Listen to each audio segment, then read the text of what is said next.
Hello sister. Hello sir. Patient কোথায়? উনি 3 number কেবিনে। ও আচ্ছা। ও মাই গড, এটা কি ছিল?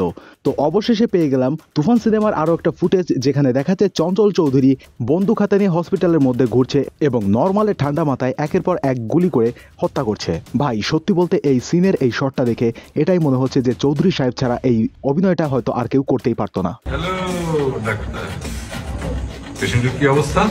ওই রিস্কি জায়গাগুলো থেকে 2 সেন্টিমিটার আশেপাশে লেগেছে স্যার। এই ঘটনা কেউ জানে? কেউ জানে না স্যার।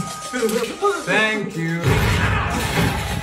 চঞ্চল চৌধুরীর এই লেভেলের অভিনয় দেখে আমি সত্যি মুগ্ধ হয়ে গেছি। Hello brother. ভাই রে ভাই, একদম ঠান্ডা মাথায় মার্ডারগুলো করে চলেছে।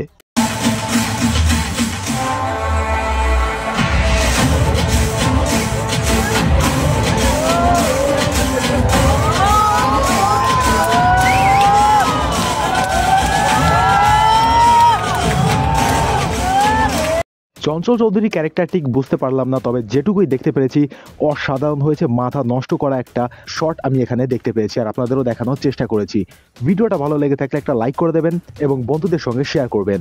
সম্পূর্ণ ভিডিওটা দেখার জন্য ধন্যবাদ।